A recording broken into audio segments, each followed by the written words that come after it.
as I was saying, the Trump administration is not solving people's material realities, their actual problems, and doing all this fuck shit instead, doing all this destabilizing stuff instead, which means that there is still an audience for that, obviously, but that audience is increasingly shrinking.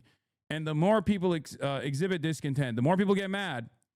But let's talk about this judge blocking the National Guard troop deployment in Oregon, saying there is no deployment in Oregon, and hitting the Trump admin with a TRO, temporary restraining order. But of course, it's, we'll see if it's actually going to work or not, because it doesn't seem like Trump gives a shit, and will try to push for a constitutional crisis at every step. So, that's where we're at right now. Let's take a look. Overnight in a tense Oregon and I gotta hearing, pee a real federal quick as judge well. blocking President Trump's attempt to deploy members of the California National Guard into Portland, saying she was troubled by the Trump administration's attempt to circumvent an order she'd issued just a day earlier.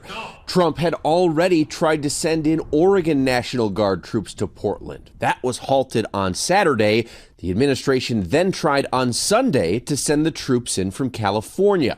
Then late last night, Judge Karen Immerget, a Trump appointee, issued a new, broader order prohibiting the administration from using federal control to send any state's National Guard into Oregon, and pressing the government's attorney, saying, quote, "You are an officer of the court. Do you believe that this is an appropriate way to deal with my order, or an order that a judge issues that you disagree with, or is that an appropriate mechanism to appeal as you have done?" Over the weekend, federal officers clashed with demonstrators at the ICE headquarters in Portland, firing pepper balls and flashbangs.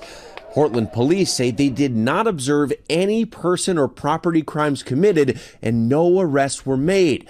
But the Trump administration insists violent criminals are destroying Portland, and troops are necessary to protect federal assets and personnel. In a ruling Saturday, the judge wrote Portland's protests were not significantly violent or disruptive, and that Trump's description of them was simply untethered to the facts.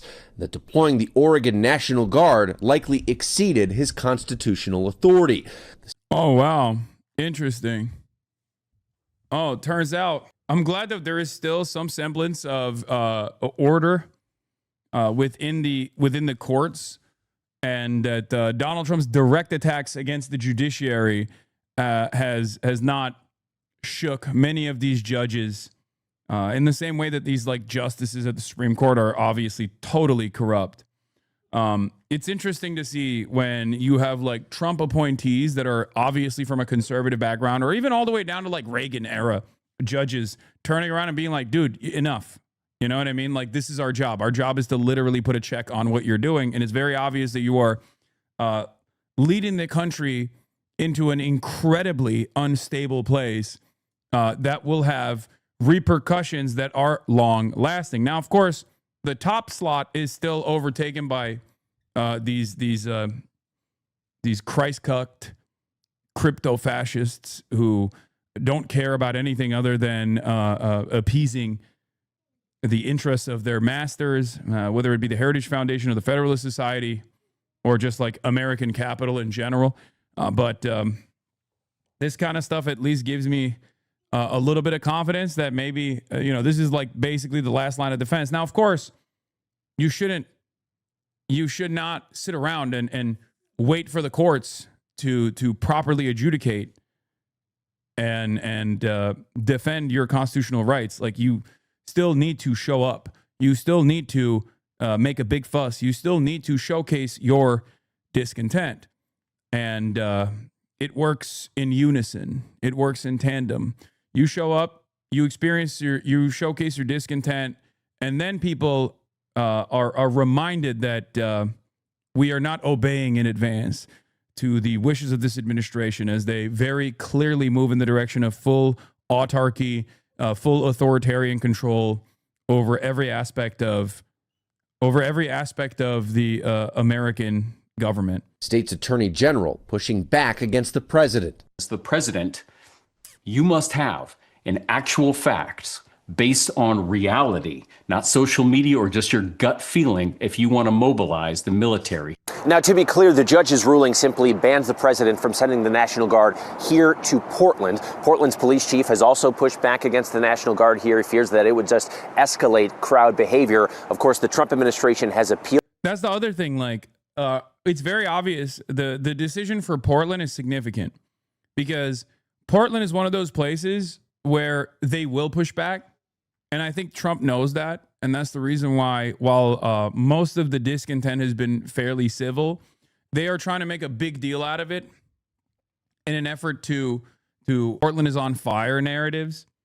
They want a confrontation. They want escalation. They want a confrontation worthy of some semblance of escalation that then turns into a much larger confrontation. And then they can justify the troop deployment to a larger percentage of the population. Now, Portland also is unique in the sense that it has drawn the ire of conservatives for many, many years at this point. For like the last decade, Portland has been considered this like Antifa safe haven, a complete like autonomous zone for radical anarchists and things of that nature. Portland is basically like the Jimmy Kimmel, if Jimmy Kimmel was like an anarchist. Portland has been the anarchist Jimmy Kimmel placeholder for a lot of conservatives. So there is more appetite for military intervention in Portland in the eyes of like many Republicans. And I have noticed that he's not doing this kind of stuff in red states because I think he also recognizes that if he were to pull this same shit in red states, then the red states would start also experiencing discontent and showing up, and he would start withering away his base of support. So it's not just about like punishing the liberals in general. He will inevitably punish anyone who is a naysayer, but it's clear that he's trying to do this. It's clear that he's trying to do this in like these liberal safe havens, and it's so crazy because this kind of political polarization coming from the top office when you're supposed to be the president of all Americans and not just like a increasingly shrinking number of Americans with unlimited appetite for destruction that see you as a cult leader, that see you as this, heaven's mandate receiving monarchic style figure. That's not how things are supposed to operate in this country. So as long as he keeps doing this stuff while not improving people's material circumstances, I think more and more people are going to get frustrated and be like, all right, enough with this tomfoolery. Fix the goddamn prices, big dog. And this has been my argument. This has been my argument from the jump. Am I supposed to get in? Yeah, I'm going to do it. I'm aware. I have to get in on a Zoom call to do a tech check right now, which is really... These guys are so funny. Hold on here. Okay. I have to do a Zoom call for this panel, and I'm joining right now to do a tech check real quick. Of the truth, but also a humility to know when they may need correction. Nobody sees it all, knows it all. I guess so we have to have that. The Zoom call currently has like the other panel that's taking place right now. That was a very fast 20 minutes, and our time is up. I appreciate you, Anna Jane. Hello, can you guys hear me? Thanks for joining us. Thank you for joining us today. I appreciate you. I can barely hear the producer over. Oh, there it is. Okay, over the panel. But hello, can you hear me? Hello. Hey, thanks, Dad.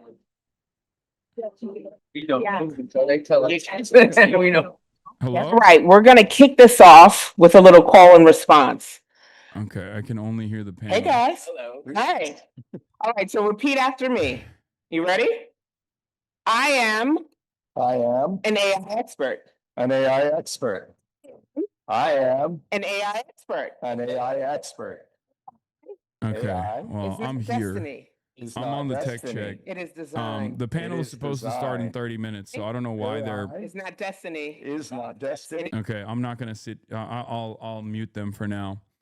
But I'm in the. Hold on. Tell them to hit you up. Okay, do your affirmations is on. No, is Joseph Gordon-Levitt is on. This was the event that I was supposed to be on. Okay, are you a lib now? Okay, guys, listen to me. Okay, listen to me. I am supposed to be on a panel today, okay? And I was supposed to be on a panel at the Getty Museum. At the Getty Museum. This is the panel, okay? This isn't the actual panel. My panel starts at 2:50, okay? It's supposed to start at 3 p.m. And the panel I'm on have a bunch of interesting guests. Interesting as in interesting politically, a lot of liberals, one of the founders of Bulwark, former conservative, Lev Parnas' son, Aaron Parnas, the Biden administration's Secretary of Press, Karine Jean-Pierre, and all these other people. The panel itself, the panel that I'm supposed to be on is about the role misinformation plays on the internet. Yes, it's quiet because of Zoom. I know. I'm going to fix that. Don't worry. Okay. Is it a pay panel? No, it's not. Why is it that everybody immediately thinks that I'm like doing this for money purposes? No, I go on stuff like this. Oh my God, it automatically lowers my audio even when I crank it up. Jesus Christ, it's so goddamn annoying.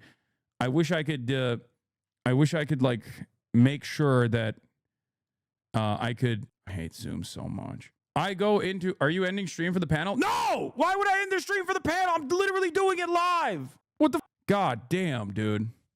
Unc needs a day off. I need a month off, dude. That's what I need. I need a month off from this chat. Okay? Please turn your audio louder. Thank you. I am going to Brian. I'm going to Brian. Shut the fuck up, chat. There's nothing I can do. As long as I'm in this Zoom call, it's going to be lower. The audio is going to be low because Zoom automatically makes the audio lower, and there is nothing I can do about it. Okay? There is nothing I can do about it. You know this. We've done this before. It has happened before. It is what it is. Okay? You didn't download the app? No, it doesn't matter. Even if you download the app, it doesn't matter. It just like automatically lowers my microphone. Okay? So it's going to be a little bit lower. It is what it is. Anyway, all right, let's get back to the news coverage for now. As I was saying, while I'm waiting for, oh God, I'm going to actually let Kai out because I can't stand her being in the background and wanting attention as well. Okay. Up. Get out of here. Go. Get out of here. Go. Oh my God, I'm so annoyed with everything. I'm running on like 3 hours of sleep, and this is not a good idea. Okay. All right. As I was saying, the Trump administration is not solving people's material realities, their actual problems, and doing all this fuck shit instead, doing all this destabilizing stuff instead, which means that there is still an audience for that, obviously, but that audience is increasingly shrinking. And the more people exhibit discontent, the more people get mad, the harder it will be for Trump to hold on to its governing coalition. And I don't mean like electorally. I mean just like instability is hard to keep up with. When you're the president, even if you are trying to make the country more fascist, for example, you still have these obligations. You have to make sure that you have your brown shirts, for example, because we don't have ideologically grounded fascist movement in this country. So you still need something to whip the base. And if all you're doing is throwing red meat to an increasingly smaller audience while not actually fixing these overwhelming problems that people are feeling, problems that pertain to the cost of living crisis, problems that pertain to healthcare, problems that pertain to shelter and how expensive it is, people slowly but surely are going to start recognizing that maybe the administration doesn't have their best interest in mind. Yeah, it's a political loser, John. It's a political loser.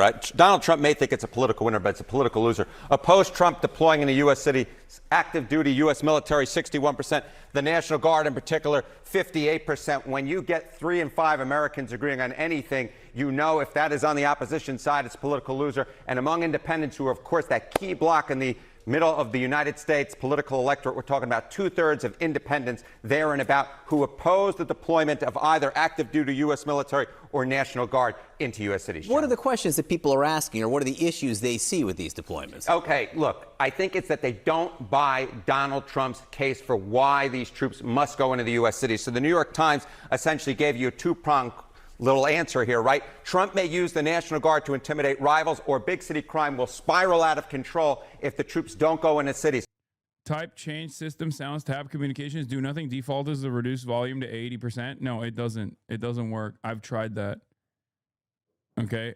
I've tried that. I promise you. It's very, very annoying. I do. It's just, here, I'll try. Oh no, this is get help. That's not what I want. It's just not, it doesn't work. I'll try it again, but, allow apps in Windows to use this device for audio, input volume. There's no like advanced, there's no, like, it's supposed to be at, my audio is supposed to be at, when I do this, it is supposed to be at this level, right? This level. I like it at 36. But if you noticed, the more I talk while I'm on Zoom, the more it lowers it back down to 21. And that's it. There's nothing I can do about it. Yeah. I know I cranked up the, you guys probably all cranked up your volume to readjust to my audio. So you probably, it blew out your ears for a second. Wrong sound settings it's a Zoom setting in Zoom settings. I can't do that. There is no, I've tried that as well. It doesn't work. Like audio, browser built-in background noise suppression, browser built-in noise suppression, audio profile, Zoom background. There's only two things I can do there: Zoom background noise removal or browser built-in noise suppression. I'm not going to download another app and an extension. Listen to Megaphonics. I can help you fix it, but it's a bit complex. No, chatter is wrong. It's a Windows audio setting, but it's not in the new settings app. It's in the legacy app. I can help you get to it. By default, Windows will lower or mute other sounds when it detects communication activity. How to turn this off? Right-click the speaker icon in the taskbar sounds. Wait, what is this? Right-click the speaker icon on the taskbar sounds. Go to the communications tab. Where is the communications tab though? Because I'm in system sound and there is no communications. There's only more sound settings. Oh, okay. Reduce volume to other sounds by 50%. Do nothing. Okay, let's see if this worked. If this worked, you're a legend. Okay. Oh my God, I think it worked. Oh my God, that initial chatter was right. I've tried doing this before. Oh no, it didn't work. Never mind. I did it and it didn't work. Look. I just did that. Okay. Do you see? It's still going down. Yeah, I did do that before. It didn't work. No, it didn't work. It's still going down. Yeah, it doesn't work. Ban that chatter. I'm not going to ban that chatter. Zoom setting, it's auto adjust the noise suppression. I mean, it didn't work. It didn't work for a hot second. No, that's got to be device firmware thing. Rodecaster probably has control over the input settings. I'll check Rodecaster settings. No, I don't think it's a Rodecaster issue. I think it's just cooked no matter what happens. Yeah, Windows can automatically adjust the volume of different sounds when you're using your PC to place or receive phone calls. And I am on do nothing and it still doesn't do it. You can't turn it up in OBS? No, it's already cranked up in OBS. Turn down desktop audio in OBS to match mic, then we can just up the audio. Yeah, Zoom is just so ass. It literally, Zoom and Microsoft, like all of these other like communications applications, they automatically will slide down your audio. It's very, very annoying. It's just really, really annoying. Did you just press... Oh my God, there's a chatter in here that said, did you press apply? Yes, dude, I did. As a matter of fact, I did. Okay, I did do that. This conversation with AI, and I think Anyway, I turned off the Zoom browser link and then turn it back on as well, but it's just not going to happen. It literally doesn't work. I've tried it before. It's even lower now. That's awesome. I love that. I love that it just like automatically decides it should be even lower than it was before. There's a flag available under Chrome flags, which specifically addresses the cause of this issue. Visit Chrome flags, the address bar, then allow WebRTC to adjust input to select disabled. That solved the problem immediately for me. What? Where is the Chrome flags? I feel like I have to wait and then look up. Don't allow applications to take exclusive control of the mic. No, but then that doesn't work because then all these other applications I'm using still need to use the microphone. Hold on. This might work actually. WebRTC. Allow WebRTC the... Oh, wait. Hold on. Got to relaunch. My grandpa moved. Okay. But if you list out 40 We're issues, going to begin with the breaking like, do we news need to on regulate President this? Trump's plan to send the Hold National on. Guard to more U.S. cities. Now, last night you might have heard this. A judge blocked. Hold on. I restarted everything. This might actually work. Hold on. Hopefully this cooks. This might actually work. Low key. This might literally be the meth. This might be the meta. Let's see. Okay. Oh my God, it worked. Oh my God, it worked. Bless you, chatter. Bless you. You are the legend. You are the legend. Oh my God, it fucking worked. Oh, let's go. W chatter. W chatter. Respect. Respect to that chatter. What was the name of the chatter? Chatters who helped? MN Max and Bilbo Baggins. I did it. It was me. Bilbo Baggins. Respect. Good job to the audio files. This has been a consistent nuisance in my life, and you did it. Now get a chatter to fix the overlays. Yeah, I know. Once we do that, it's game over. You know, unstoppable force. Unstoppable force. Okay. How long will the interview be? It's going to be an hour, or even shorter than that. It's not going to be that long. I think the panel is already ending, so I think like my panel is going to either start or this is. Wait, is this the one? Oh, we Let's good? see. Yes. Well, our next conversation is about what it means to be a hero in America in our current era. No, that's not the one. Never mind. That's not my panel. If you need another kind of file, hit me up. What? Okay, don't be weird. Now put a fucking audio compressor in your fucking mic chain in OBS. What does that even mean? 2025 is the year of StreamF's gray boxes, auto-adjusting mics. It is what it is, dude. It is what it is. Okay, we were doing Harry Emden. Harry Emden. Okay, God damn it, I'm gonna cover this before I go on this panel. Even if it kills me. Loser. Donald Trump may think it's a political winner, but it's a political loser. Oppose Trump deploying in a U.S. city, active duty U.S. military, 61%. The National Guard in particular, 58%. When you get 3 in 5 Americans agreeing on anything, you know if that is on the opposition side, it's a political loser. And among independents, who are, of course, that key block in the middle of the United States political electorate, we're talking about 2/3 of independents there and about who oppose the deployment of either active duty U.S. military or National Guard into U.S. cities. What are the questions that people are asking, or what are the issues they see with these deployments? Okay, look, I think it's that they don't buy Donald Trump's case for why these troops must go into the U.S. cities. So the New York I think those numbers are still, the numbers on the support side are still unimaginably high. And obviously, in a competent, normal, democratic process, like these numbers are incredible. And it should cause any administration to very quickly turn around and not do this, right? But we don't live in a normal government. We live in an abnormal government, and we live in abnormal times. And the very fact that there are still Republicans who are like, hell yeah, no, please kill some, they, thems in Portland, and it'll make me feel better, is insane to me. So about 39% are just like invested in shooting at anarchist English majors and stuff? Like, is that what's going on? Is that where we're at? That's what I'm supposed to believe? Yeah. Adam Johnson says, engaging with public opinion is useful, but I think it's important to understand that Trump and his close band of ideological confederates do not care about the public opinion.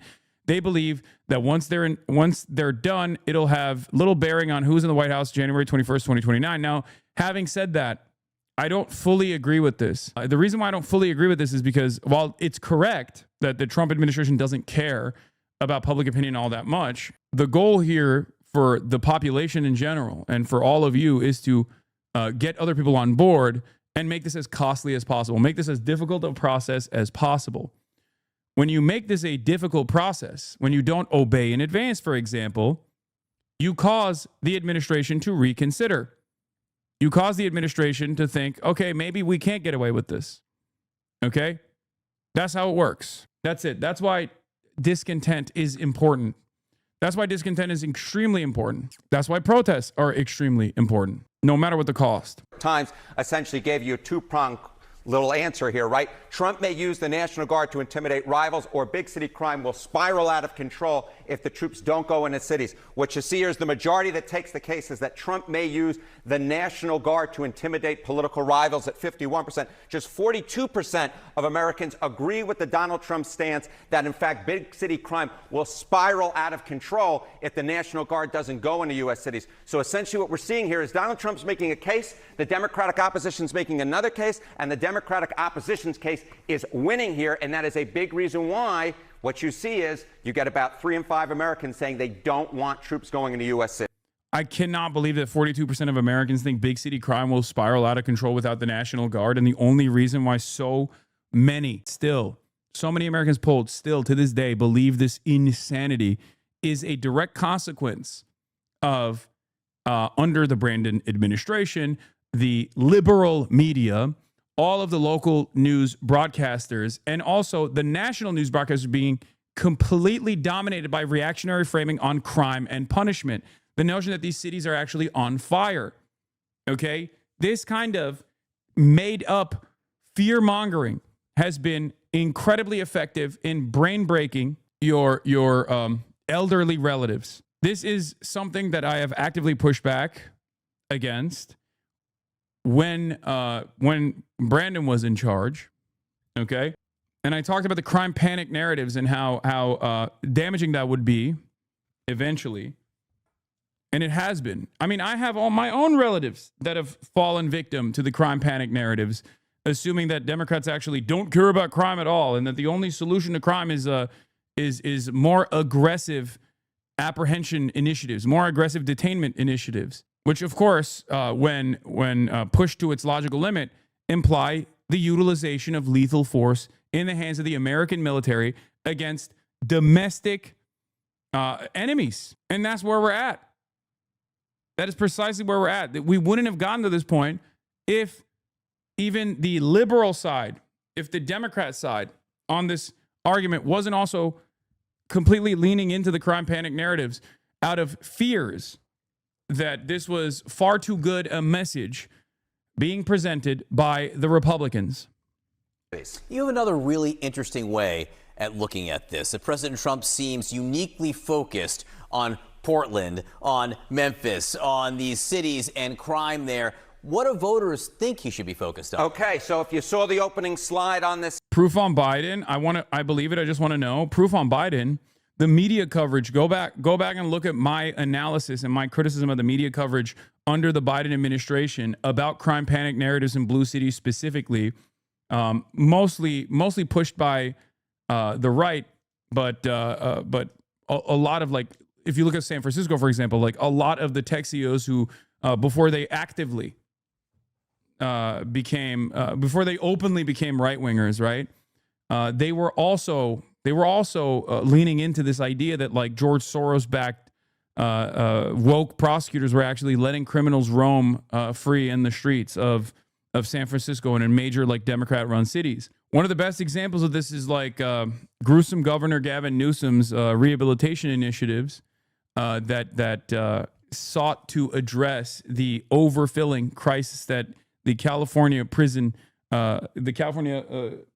had, in an effort to address the major crisis of having California penitentiaries overflowing with people that didn't really need to be there. He tried to get 75,000 prisoners released earlier than they normally would after they had, and there were numerous provisions on this. Like, I think it was, you had to have served 2/3 of your sentence, and you would obviously still be seen by a parole board that would see if you have actually rehabilitated or not, all this stuff. And yet, even liberals were very critical of Gavin Newsom and completely leaned into the bullshit framing, claiming that he was just, like, releasing rapist pedophiles without any due process whatsoever. It was such endless bad faith argumentation that liberals were completely incapable of pushing back on. Here, this is another fantastic example of this, but with respect to ICE. Okay, Brian Schatz is the United States Senator from Hawaii. Okay, he says, why do we need snipers in our cities? Now, he said this on October 4th. Why are 6th masked men slamming a guy in a wheelchair in the ground. Why would an agent tackle a scared wife? Add the rhetoric of the president is increasing manic and angry senior advisors, and we are at a fork in the road. Adam Johnson says, Brian, you supported doubling ICE's budget last year, backing what you described as a Republican border security bill. Given ICE's lawlessness, do you think in retrospect this was a wise idea? Now, to liberals, this probably comes across as an I told you so moment. Like, this is a cynical, radical leftist by the name of Adam Johnson who's just simply trying to dunk on a Democrat at a time when we need to be united. But this is a very important issue to address because right now we need to be on a defensive posture and we need to be united. We need to express solidarity with everyone, including liberals who are seeking to address some of the problems that this administration is engaging in. Having said that, however, it is important to make sure that liberals do address this dumb fuck behavior. Liberals do address the fact that they also leaned into the crime panic narratives, leaned into the narratives about immigrants constituting a significant national security threat, because they are the ones who allowed this to happen. And the reason why we have to address this crisis and the Democrats in power setting up the stage, setting up the standard for Donald Trump to dunk on, okay, is because if in a positive turn, Democrats do come back into power, they cannot repeat these issues. They cannot repeat the same things that they've done that led to this crisis to begin with. The same goes for every single issue. Same goes for like the bullshit anti-Semitism is exploding in college campuses. It's leaned into leading up to the election cycle because they also personally wanted to punish the naysayers. They also wanted to punish the campus protesters because they wanted to continue their allegiance with Israel as Israel was committing a genocide, right? It's completely ridiculous. And we have to do our very best to explain to people, like, if we don't reverse the trajectory, if Democrats actually hold any sort of office, we're cooked again. Next time, there is another competent Republican, a more competent Republican that comes in charge and takes over the government, and maybe a Tucker Carlson. Do you think this is a good use of your platform right now? Brian Schatz says, do you think meaningfully combating the forces of fascism require coherent and consistent counter politics and not nonstop triangulation of stupid gotchas that reinforce every racist MAGA premise? I think it does. And I think it will continue to do so moving forward. The border was a mess. Things are way worse now. And a part of what I was doing was to prevent us from landing there. Yes, the White House's cutesy triangulation gotcha paid zero political dividends, raised the salience of the issue in Republicans' favor, and now Dems have no coherent counterargument because they embraced all of the Republican central premises. Perhaps moving forward, this could be avoided. This is exactly what I was crying about over and over again in the lead up to the election. When Biden, before October 7, on October 6, as a matter of fact, unveiled his right-wing border bill, if you remember. And the reason why they did that was because they were responding to how far right people had become on the issue of the border, on the issue of immigration. And the only reason why the broader public was more right-wing than ever before in the history of the United States of America on the issue of immigration in a nation that is comprised entirely of migrants was because the Republicans had dominated the narrative with no counter messaging and no pushback whatsoever from the supposed left flank party. They didn't do that. They didn't actually take the initiative. They didn't actually follow through on their initial campaign promises. Biden made a significant amount of promises for his first 100 days of immigration, starting off the process of mass amnesty, right? They didn't do that. They didn't do any of that stuff. And there were people who were, why are you calling Dems left? No, I'm saying the Democratic Party is supposed to represent the left flank of American politics. I'm not saying that they are a leftist party or an anti-capitalist party at all. I'm saying that they are to the left of whatever the Republican Party represents. Okay, if you look at the Overton window, of course, if you look at like the Democratic Party's politics broadly, from some kind of like international standard, yes, of course, they are a center-right party, and the Republicans are a far-right party. Now, that doesn't mean that there aren't leftist figures within this center-right party coalition. There are, right? The Democratic Party is currently ranging all the way from Zohran Mamdani to AOC down to the center-right figures and or the center-right expressions of politics that you see such as leaning into the panicked, hysterical narratives that the Republicans have cultivated, such as immigrants constituting a national security threat. But they are a representative force of left flank of American politics. Yeah, they go all the way from Zohran Mamdani down to fucking John Fetterman. Okay? Segment, right? It was, has Trump taken his eye off the ball? The American people believe, yes, John Berman, Donald Trump has taken his eye off the ball. There is too much focus on putting troops in the U.S. cities. 52%, the majority of Americans agree that the Trump administration is focusing too much on that. Where do they want him to go? They want him to focus on lowering prices. 75% say there's too little focus on lowering prices. This is the reason that Donald Trump was put into office, was to lower prices. And at this particular point, 3 in 4 Americans say there is too little focus. Donald Trump is focusing on the wrong things, and they don't like the way he's going about it. And this, my friends, will tell the entire story if it holds a year from now, going into the midterm elections. If the Republicans lose control of the House, dare lose control of the Senate, it will be because they believe that Donald Trump has lost focus. He is not keeping his eye on the ball, and they... I told you guys over and over again that this would happen eventually, okay? I didn't even think that it would happen this fast, but then again, I also did not think that Donald Trump would be this much of a force. I didn't think he would be this swift in ruining everything and breaking everything, okay? I thought it would have taken a little bit more time. So, yeah, my panel is supposed to be at 3, but it seems as though it's being pushed back at least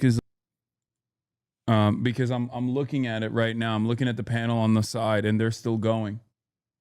They're still talking. The panel from before mine is still talking. Yeah, Donald Trump has been speed running his first year in office, and very clearly, this has been frustrating for a lot of people. And it's been so frustrating that even in the absence of good leadership from the Democratic Party, people have actually mobilized on their own. Okay. But yeah, this is a rare moment where I don't fully agree with Adam Johnson as far as like the Trump administration. I do agree with him when he says like the Trump administration doesn't care about popular opinion. But in general, every administration has to manage whatever kind of direction that they're taking. Okay. And even if the Donald Trump administration is very actively trying to undermine what remains of like constitutional protections in this country, okay, ultimately, if there is too much public discontent, too much public pressure, they're going to have a much harder time, okay,